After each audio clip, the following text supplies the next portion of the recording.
Ok, dat ons bidde. Heer, wij danken u voor uw tegenwoordigheid. U bent machtig, u bent groot.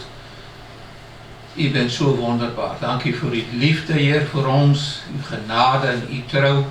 En dankie, Vader, dat u gereed bent om uw kinderen vandag te zegenen. En wij zijn gereed om van u te ontvangen. Wij openen onze harten, Heer, voor u, om tot ons te spreken. En we ontvangen dat levengevende woord, die veel vrucht zal voortbrengen in onze levens. In Jezus' naam. Amen. Amen. Oké, onze thema van vandaag, gebieden waarin wij zouden moeten groeien. Binnenkort zijn wij een 6e kleinkind rijker. Die was goed aan het groeien.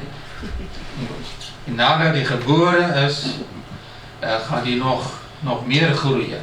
Groeien als kool, zeggen wij dat. Hè? En dan moet Debbie regelmatig naar het kindergezin en dan wordt die baby gewogen en gemeten. En dan zeggen ze, je doet het zo goed. Wat een prachtig baby, gezond en braaf. En die slaapt door, hè. Wij spreken geloof. Slaap als een roos. En dan wordt groei ook gemeten. Van maand tot maand. Kinderen gaan groeien. Wanneer iemand een zaak heeft, wil hij die zaak gaan groeien. Wanneer een gezin beleggen doen of zo, willen ze dat het gaan groeien. Wij gaan planten in onze moestuin of in onze tuin. En dan willen wij dat die gaan groeien. Als die niet gaan groeien, dan vragen we ons af waarom. Wat moet ik anders gaan doen? Ik heb het ook hier moeten doen. Toen ontdekte ik dat zon schijnt niet overal. Waar voortdurend schaduw is, wilden mijn tomaten niet groeien. Dus ik moest aanpassingen maken. Oké, maar zo zijn er ook gebieden waarin wij zullen moeten groeien. Niet stagneren, niet stilstaan, maar zou moeten groeien. In die Bijbel toon ons zo'n 10-tal van die gebieden en ik wil heel kort met ons daarover praten. De eerste is, pardon, wij moeten groeien in de kennis van God. In Kolossenzen 1 vers 10. En daar zegt hij, hoe beter u God leert kennen, hoe vruchtbaarder uw leven zal zijn. Hoe beter u God leert kennen, hoe vruchtbaarder uw leven zal zijn. Wat gebeurt wanneer wij God beter leren kennen? Wij leren zijn wil beter kennen. Zo onze gebeden hebben meer effect. Want de Bijbel zegt, als wij bidden volgens zijn wil, verhoort hij ons. Hoe beter wij hem leren kennen, hoe beter wij zijn beloften gaan kennen. Weten wij wat onze rechten zijn. Wij gaan beter weten waar tegen God ons beschermt. En welke richting hij met onze levens wil gaan. Welke voorzieningen hij gemaakt heeft voor ons. Onze levens gaan vruchtbaarder zijn. Zodat wij niet alleen een zegen zijn voor onszelf en onze gezinnen, maar ook voor anderen. Wij gaan een effect hebben, want wij leren God beter kennen. De tweede is, ons aanzien moet vergroot worden. Nou, wie zou dat niet willen? Wat is aanzien? Is gewoon ons invloed op anderen. Hoe andere mensen naar ons kijken. In ons wandel met God. Zou zo moeten zijn dat ons aanzien gaan groeien bij mensen. Zeggen, daar is iemand die integriteit heeft, die integer is, die je kan vertrouwen, die daar is voor zijn medemens, iemand die in wijsheid handelt, die zijn gezin of haar gezin op een goeie manier leidt en dient. Daar is so 'n werker, daarop kan je op vertrouwen. Ons aansien sou moeten gaan groeien. In Psalm 71 vers 21, in het boek sê hy, wilt u komen en my troosten, wilt u my weer aansien geven. Nou daar is een gebed van die persoon die deze psalm geschreven heeft. Ik dacht eerst dat het van David was. Hij had soms een probleem met zonde. Hij viel ook soms. Maar dat zegt niet daarbij wie deze psalm geschreven heeft. Al wat wij weten is dat deze persoon was op een bepaald moment zijn aanzien kwijt geweest. En dan bidt hij deze gebed, wilt u mij weer aanzien geven? Nou, aanzien komt niet ten eerste van buiten, dat komt van binnen. Dat wat van binnen in ons gebeuren, die heeft uitwerking op wat van buiten gaan gebeuren. Doordat mensen ook naar ons gaan kijken, die veranderingen die wij aanbrengen en de nodige correcties die wij doen in onze levens, gaan invloed hebben hoe dat mensen naar ons gaan kijken. Maar hij bidt deze gebed, wilt u mij weer aanzien geven? Of weer, wilt u mij leiden? Wil u mij helpen? Wil u mij helpen de juiste besluiten te nemen? Zodat mijn aanzien weer zal gaan groeien. De mensen gaan zien, hier is echt een verandering in een andere manier van doen. Een derde is ons bezit moet groeien. Wie zou dat niet willen? Spreuken 13 vers 11. Oneerlijk verkregen vermogen kent geen lang leven, maar wie met ijverig werken zijn kost verdient, zal zijn bezit vermeerderen. Er is een beginsel in die Bijbel dat wij ook moeten werken. En dat wij betrouwbaar moeten zijn in ons werken. Dat wij toegewijd zullen moeten zijn, ook wanneer wij voor een baas werken. En of iemand kijkt of niet kijkt, dat wij integriteit zullen hebben. En hij zegt, wanneer iemand die gezindheid heeft, zal zijn bezit vermeerderen. Met ijverig werken. Vierde punt, wij moeten groeien in blijdschap. Nou, als ik vandaag zo naar ons kijk, dan denk ik, hier is veel ruimte voor dat. Om te groeien in blijdschap. Maar je weet, blijdschap tonen wij niet altijd wanneer wij zo voelen. Hè? Dat is dikwijls ook een daad van geloof. Wij lezen bijvoorbeeld toen de Israëlieten het beloofde land binnentrokken, ze kwamen bij het grote stad Jericho. Hadden ze geen idee hoe moeten wij die stad gaan innemen. Het is een enorme stad met grote muren rondom, heel hoog. Ik denk 3 of 4 meter hoog en 2, 3 meter nog wijd ook. Dat was bijna onmogelijk.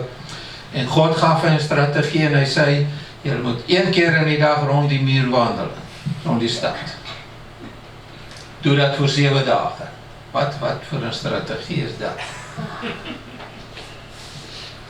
Maar ik denk, terwijl zij zo aan het wandelen waren, dachten zij, wel, die stad is van mij. Wij gaan hier binnen trekken. Iets was aan het veranderen in de gedachten. En die 7e dag moesten zij 7 keer rond die stad wandelen. En dan moesten zij gejuich aanleggen. Ze gaan juichen van blijdschap. Van een kreet van overwinnen. En zij deden dat. wat gebeurde? Die muren tuimelde in. Nou, ek heb iets daarover gelezen. Ik weet niet of dat waar is, maar volgens de archeologische opgravingen zijn die muren niet omgevallen, zij zijn gewoon naar beneden gezakt. Maar zelfs als ze dan zijn omvallen, waren ze nog meters hoog. Dat is nog moeilijk geweest. Nou, Johan is iemand dat interesseert hem heel veel YouTube, die filmpjes over archeologische opgravingen. Misschien kun je dit opzoeken en ons zeggen of dit zo is. Ik heb het al opgezocht. En dat is dit zo. Voilà. So dit is so. God deed een wonder en antwoord op dat kreet van blijdschap, van overwinning. En wij lezen ook in die boek van Habakuk. Wist je dat er zo'n boek was in de Bijbel? Habakuk. En Habakuk, op een bepaald moment ging hij door een heel donkere periode en dan zei hij, al zie ik geen enkel teken van zegen, nochtans zal ik jubelen, mijn God. Sê, als er geen vruchten, geen veer in de stal, nochtans zal ik God aanbidden. En dan zeg je daar, hij maakt mij. Soos voeten van een hinde, van een reer. Daar gebeurt iets met mij. Op een bepaald moment werd Israël ook aangevallen door een enorme overmacht, een vijand. En ze riepen het uit tot God en God gaf een strategie en hij zei, die lofprijzers moet voor jullie uitgaan. Wanneer jullie ten strijde trekken, voor die soldaten uit. En zij moeten God groot maken. Wat voor een strategie is dat? Dat is Gods wijsheid. Wel, zij deden dat en ze gingen die vijand tegemoet en ze begonnen God te loven en te prijzen. Een heel orkest en voorzangers daar voor die soldaten uit. En toen ze begonnen om dat te doen, kwam er verwarring. Die gelederen van die vijand, ze begonnen elkaar aan te vallen en zij vernietigden elkaar. Ik heb een tijd geleden geluisterd naar een prediker, ik zal die naam niet noemen. Ik heb uiteindelijk ontdekt dat er is zoveel kritiek en gevoelens. Ik denk een prediker is wonderlijk en dat iemand anders denkt dat is die laagste, die ding. En dan kreeg ik achteraf problemen, so ik noem geen naam. Maar als iemand die ik zelf een goede leraar vind, ik luister ook graag naar die. En hij vertelde hoe dat op een bepaald moment waren zoveel problemen. Persoonlijk in die kerk die hij leidde en hij zag het gewoon niet meer zitten. En een dag was hij gewoon buiten op de stoep gaan zitten. En hij dacht, Heer, wat moet ik doen? Geef mij wijsheid. En God zei tegen hem, hij ervaarde het en zijn geest is wat de Heer tegen hem zei, practice what you preach. Doe wat je predikt. Hij zei, ja, wat predik ik? Ik predik. Wanneer je in zo'n positie zit, hef je handen omhoog en begin God te loven en te prijzen. Maak hem groter dan je omstandigheid. En hij deed dat. En hij zegt, hij weet niet wat die buren daarvan dachten. Dat was van voor de straatkant. Maar hij deed dat. En iets gebeurde van binnen. Van een verliezer werd een overwinnaar. En zijn omstandigheden begonnen te veranderen. Niet alles in één keer, maar er gebeurde een switch. Er kwam een verandering. Ging de goede kant op. En die overwinningen begonnen en doorbraken begonnen te volgen. Nou in Psalm 100 sê hy dit so, alle mense op aarde juig voor die Heer. Nou ek laat my niet vertellen dat alle mense op die aarde bly zijn, hè? Is veel miserie in die wêreld. Mense voelen zich down en wat ook al. En mense maken dingen mee, maar hy sê daar, juig voor die Heer. Waarom? Want oorwinning sal volgen. Soek jy 'n oplossing, daar begin dit. Wanneer wij God gaan groot maken en groter maken dan ons miseer. En dit gebeur wanneer wij juichen voor die Heer. Dien die Heer met blydskap. Dis zoals Habakuk. Nogtans sal ek bly zijn en sal ek God groot maken. Kyk miskien naar die bankrekening, nogtans sal ek God groot maken. Ek sal hem aanbidden. Of die zuur bierman, nogtans sal ek God groot maken. Dien die Heer met blydskap, kom vrolijk singend naar hem toe. Niet alleen wanneer het goed gaat. Krijg een lied in je hart. Als je niet weet welke, bel naar Esther. Esther, ik voel me zo down, welk lied kan ik zingen? Om God groot te maken met blydskap. Geef toe dat de Heer God is, Hij heeft ons gemaakt en wij zijn van Hem.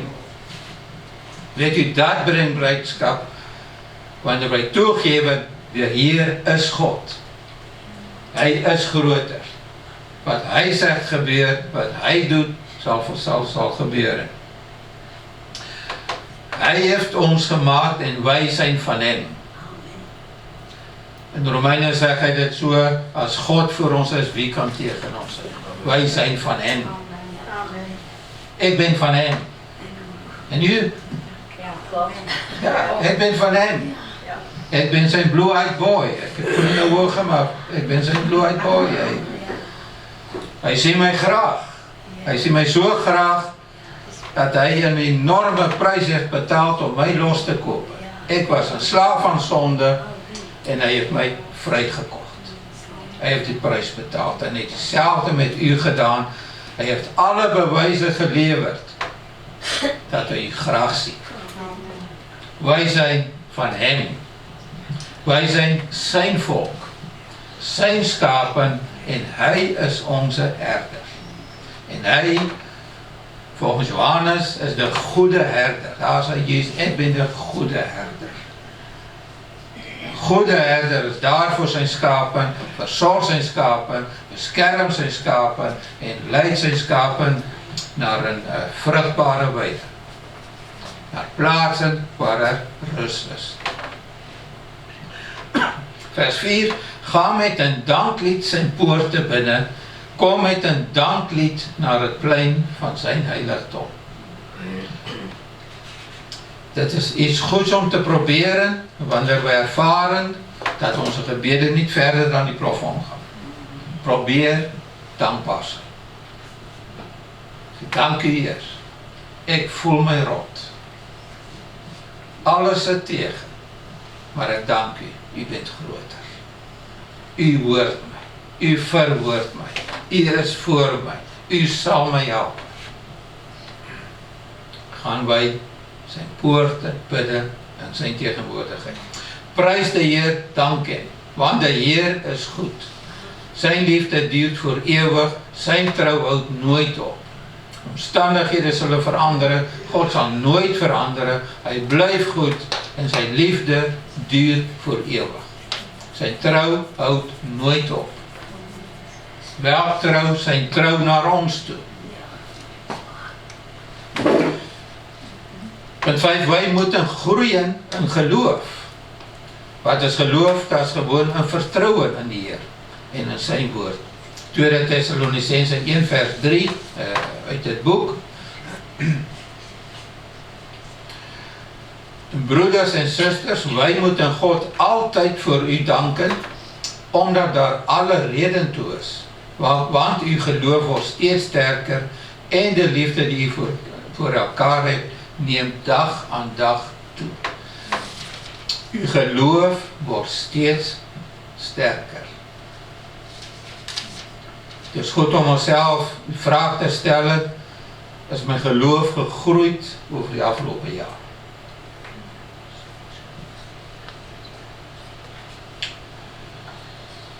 Geloof is my vertroue in nie. As my geloof groeit, ga ek meer resultate sien. Ga ek meer durven doen. Ga ek meer gebruik maak en ook van die voorregte die ek het, want ek het vertroue in sy woord. As hy sê ek mag met vrymoedigheid by hom kom en ek stel my vertroue daarin, dan ga ek met vrymoedigheid in sy nawesigheid. Punt nummer 6, ons liefde vir ander moet groeien. We hebben gelezen daar in 2 Thessalonicense 1 vers 3, zeg hy, en de liefde die u voor elkaar hebt, neemt dag aan dag toe. Dat was een punt van dankbaarheid. Paulus en zijn metgezellen dankte God dat de liefde van deze gemeente naar elkaar toe nam toe, groeide. Wat is liefde? Is veel meer dan een emotie of een gevoel, wordt vooral geuit in daden. Een houding naar elkaar toe. En niet iedereen verdient het altijd, hè? Maar het is niet belangrijk.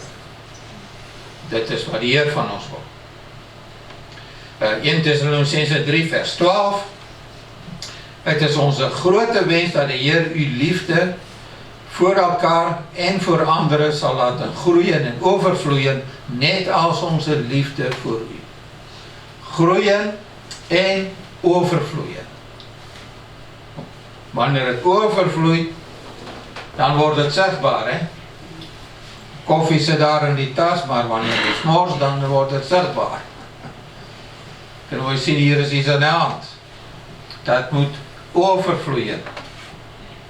En 1 Thessalonicense 4 vers 9 tot 10. Over de liefde van christenen onderling hoef ik u niet te schrijven. Want hij had het vooraf al gedaan. Hè? Dezelfde brief. Hoofdstuk 3 vers 12. Ik hoef het niet weer te doen. God zelf heeft u geleerd hoe u elkaar moet liefhebben. Dat blijkt wel uit uw houding tegenover de christenen in heel Macedonië. Toch willen wij u er nadrukkelijk op wijzen dat die liefde moet blijven groeien. Dat zij hadden liefde naar elkaar toe, naar anderen toe. Maar Paulus moedigt hen aan en hij zegt daar, ik moet jullie daarop wijzen dat de liefde moet blijven groeien. Hebben wij meer lief dan een jaar geleden.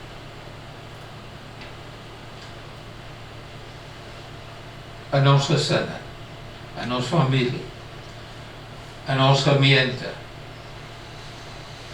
in jou buurt, in ons buurt waar wij wonen, in de wijk. Is daar liefde gegroeid.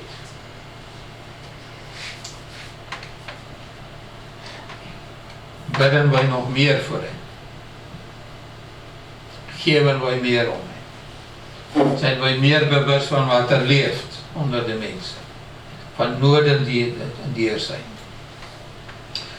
Punt nummer 7. Wij moeten groeien in eenheid.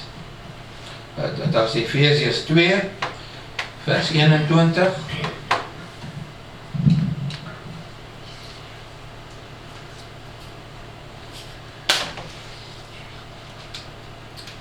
En door hen zit het gebouw stevig aan elkaar. Wij zijn de bouwstenen. Hij geeft ieder van ons de juiste plaats. Zo worden we met elkaar een tempel voor de Heer.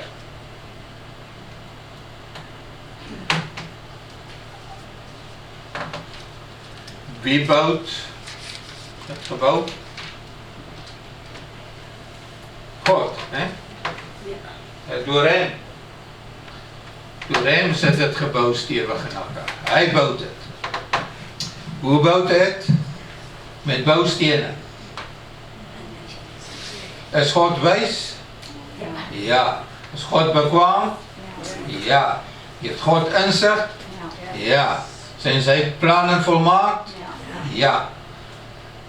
En hier komt God en hij neemt ons.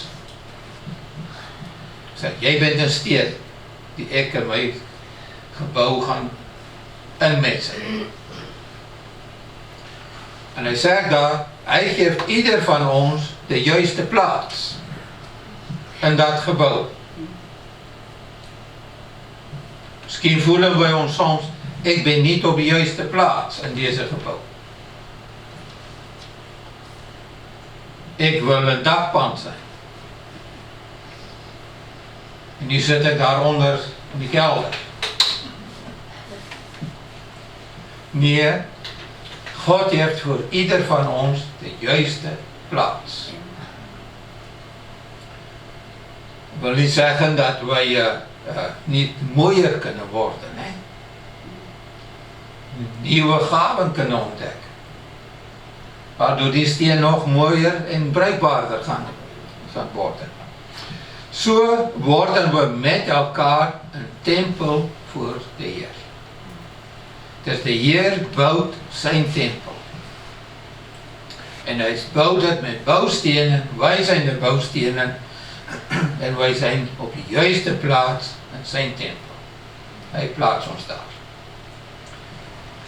En zo groeit dat tempel.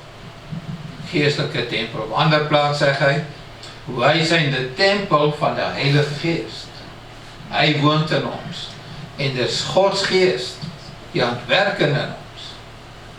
Met gaven, met bedieningen. Hij verandert ons. Hij leert ons. Hij leidt ons. Hij beschermt ons. Zodat we de juiste plaats kunnen innemen in zijn tempel. Wij moeten groeien in eenheid. Hij zegt, door hem zit het gebouw stevig in elkaar. Een steen legt niet daar op zijn eigen. Amen. Die zit daar tussen andere stenen. Hè? Die past daar juist in. Die wordt daar ingemest. Heeft daar zijn doel. Normaal stenen boven, stenen aan de zijkanten, stenen van onder. Die staat in verbinding met al deze stenen. En als die daar goed op zijn plaats legt, is het een sterk gebouw. Een sterk muur. Vroeger, tijdens mijn job daar in Zuid-Afrika, ik werkte op een natuurpark. Wij moesten van alles doen. Als ik zeg alles, bedoel ik alles. Dus wilderende omheiningen oprichten, wilde dieren gaan vangen, loslaten, beheer over de weide daar, voorbranden doen, administratief werk, wetstoepassing doen, noem maar op. Maar op een dag moest daar een kleine muurtje gebouwd worden. En in mijn hoofd had ik de juiste formule. Zoveel zand, zoveel steentjes, zoveel cement, zoveel water. En dan kan je die stenen daar op elkaar gaan leggen. En ik had daar een team van werkers die met mij daar samen waren. Ik gaf instructies en ze begonnen de stenen aan te dragen. Maar ze begonnen met kleine steentjes. Dus ik legde de stenen daar. Maar de stenen werden al hoe groter. En op een bepaald moment was die muur zo dan van onder en van boven zo. en een van hen sê, dit was ook so. Eerste, sterke oor die muur gevoel. Wij moesten dit anders gaan doen. Eerst alle stenen bijeenbrengen en dan ze op een plaats zetten. Je kan zien welk steen pasbaar. So wanneer wij in eenheid met elkaar zijn, is het gebouw ook sterk. Punt 8, wij moeten groeien in wijsheid. Lucas 2 vers 52, terwijl Jezus opgroeide, werd hij steeds wijzer.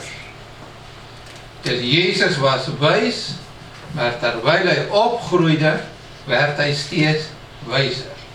Waar komt wijsheid vandaan? Wijsheid is gewoon kennis die wij kunnen toepassen. Hoe gaan wij om met de kennis die wij hebben? Dat is wijsheid. Jezus werd alsmaar wijzer en God en de mensen hielden van hem. Zij zagen zijn wijsheid. Wij moeten ook zo gaan groeien in wijsheid. Kennis opdoen van Gods woord, kennis hoe met elkaar om te gaan, kennis hoe met die wereld om te gaan. Geef God iets om mee te werken. Als wij kennis opdoen, heeft God iets om mee te werken. Dan kan hij dat veranderen in wijsheid. Je weet van die Charlie Kirk die vermoord is onlangs. Ik kende hem niet. Ze kenden zelfs zijn naam niet. Mijn kinderen wel. Dat wist ik niet. Zij volgden hem. En ik denk was gisteren zei Chantalie tegen mij. Die Charlie Kirk stond bekend als een heel goede redenaar. Hij kon echt een debat voeren, mensen overtuigen. Maar toen zei Chantalie tegen mij, hij heeft zoveel cursussen gedaan. Zoveel boeken gelezen. Voortdurend kennis opgedaan. En op een bepaald moment volgde wijsheid. Telkens wanneer een debat betrokken raakte met mensen die anders zinnen hadden, kon hij echt zijn manneke staan. En kon hij mensen ook antwoorden en overtuigen. Want hij had wijsheid. Zijn wijsheid is gegroeid vanuit zijn kennis. Als wij in wijsheid willen optreden, goddelijke wijsheid, moeten wij kennis over God en zijn woord opdoen.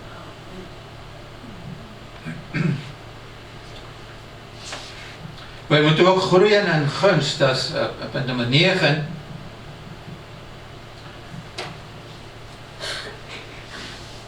Lucas 2 vers 52. Hoe ouder Jezus werd, hoe meer wijsheid hij kreeg. Dat is diezelfde tekst, gewoon uit een andere vertaling. Hoe meer wijsheid hij kreeg. Hij stond in de gunst bij God en de mensen. Nou, wat is gunst? Dat is wanneer mensen met een goede gezindheid naar ons kijken. Dan hebben wij gunst bij hen. Dan hebben wij gunst bij hen. Zij zien iets in ons waardoor zij goed willen zijn voor ons.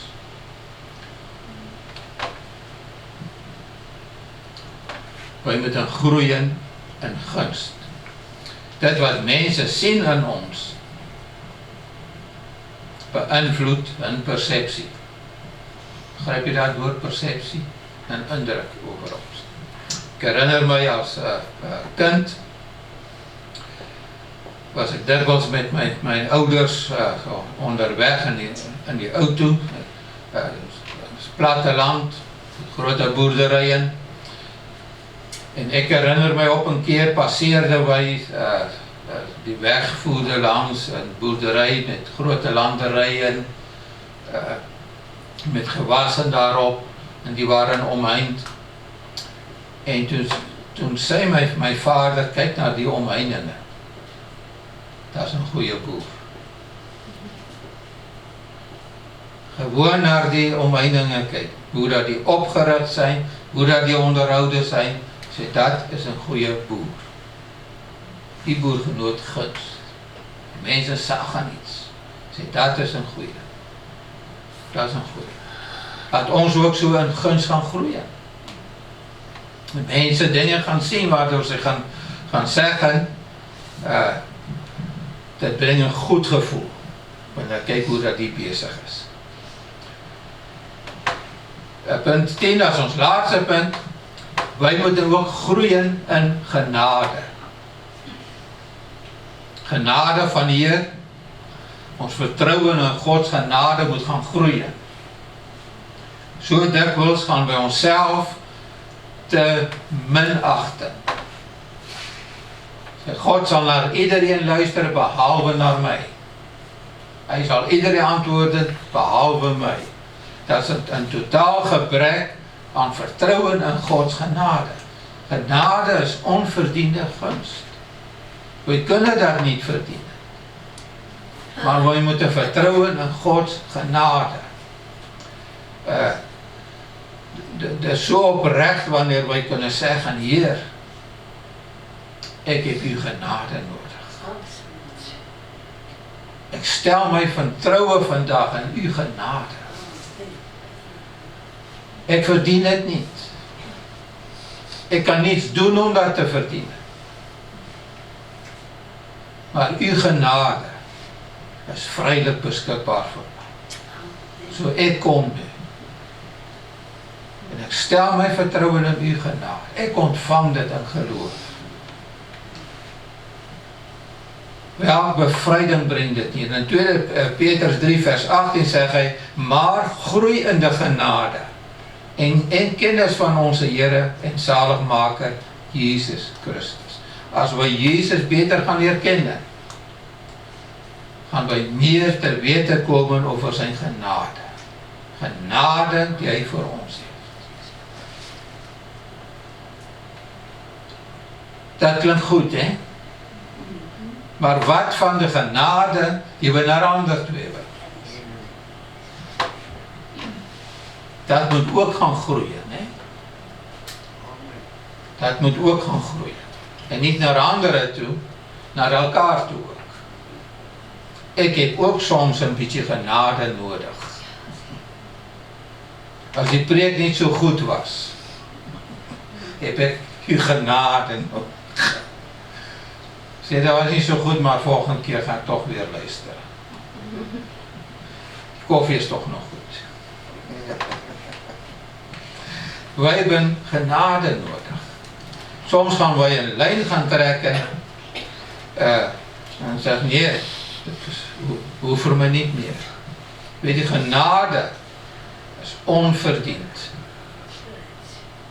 Wij schenken genade ook wanneer het niet verdiend wordt. Gewoon omdat dit is wie Jezus is. Hij heeft een overvloed aan genade voor ons. En hij wil dat wij ook naar elkaar toe en naar anderen toe genade zullen hebben. Mensen verdienen dat niet. Ze hoeven dat niet te verdienen. Dat is wat de Heer van ons wil. Genade te betonen. Amen. Vader, u wil dat wij zullen groeien. Als kinderen van u, maar ook als mensen. Help ons, Heer, om in ons totaliteit te groeien. Geestelijk, maar ook in onze zielen. Ook in die fysieke wereld. Onze daden, die vrucht op onze arbeid, die besluiten die wij nemen. Onze relatie met u, onze relatie naar anderen toe. Help ons om daarin te groeien, Heer. Zodat wanneer wij over een tijdperk weer gaan terugkijken, dat wij zullen zeggen, ik ben gegroeid. Ik ben nog niet waar ik wil zijn, waar ik moet zijn, maar Heer, ik ben gegroeid. Dank u dat u mij helpt. in Jesus naam. Amen. Die Heer seën u.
Eindig met die paarden opruimen. Nee, ik denk dat dat wel.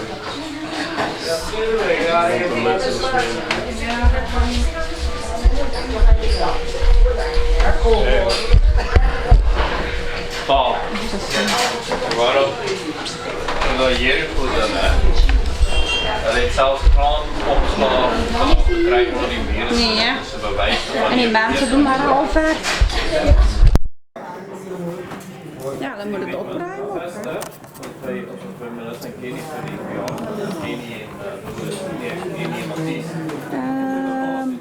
Nou, even kijken.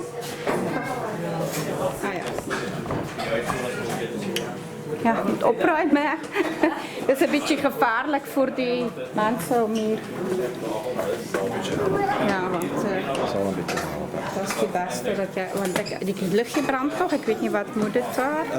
Je moet dan maar even afzetten. Ik denk dat hij uitgaat zo, hè, op een bepaald moment.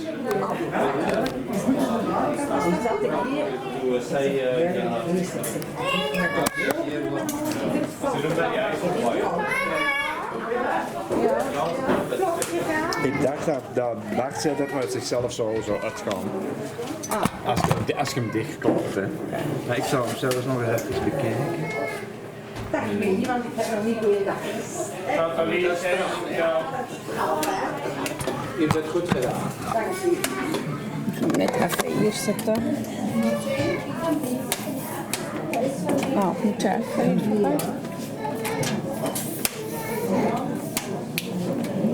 Zo. Ik heb hem even daar gezet aan Ik zal even met de bril pakken of dat er nog een echt een oud.